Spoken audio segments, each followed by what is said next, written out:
May nakainan akong restaurant na kung saan ay sa mismong ibabaw ng Parmesan cheese wheel hahaluin yung order mong carbonara. O diba, hindi mo na kailangan pa magpunta ng Italy para lang ma-experience yung ganitong klase ng pagkain. Bukod dyan ay dito nyo lang din makikita at matitikman itong pizza na kulay violet na tinatawag naman nilang ubi kiniing. At kung pizza lover ka nga at kakain ka dito ay siguradong matutuwa ka dahil sa sobrang dami ng iba't ibang klase ng pizza nila dito. Hindi man authentic yung pagkaagawa pero siguradong masasarapan ka naman dito sa kanilang sisig. Ganon din dito sa kanilang tupareta at smoked dinakdakan with liver pate. Bukod sa mga yan ay nag-o-offer din sila dito ng buffet na siguradong sobrang sulit naman dahil unlimited yun ang may enjoy ang kanilang mga nagsasarapang mga main dishes. Katulad ng on the spot cooking ng kanilang mga pasta, unlimited burger, pastry, nachos at sobrang dami pang iba. Hindi ko na kayang isa-isahin pa para sa inyo guys, baka abutin na tayo ng umaga. Kaya naman bago ang lahat ay tara samahan nyo muna ako dito sa May Hiraya by Chef Yuma na matatagpuan naman dito mismo sa may Longlong Pugis, La Trinidad, Benguet. Magandang gabi. Andito tayo sa may La Trinidad, Benguet. Meron tayong dinay dito guys na kainan na pang malakas guys.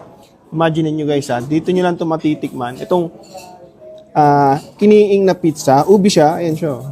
Wow, kakaiba guys Diba? Tapos dito guys sa may Hiraya Special,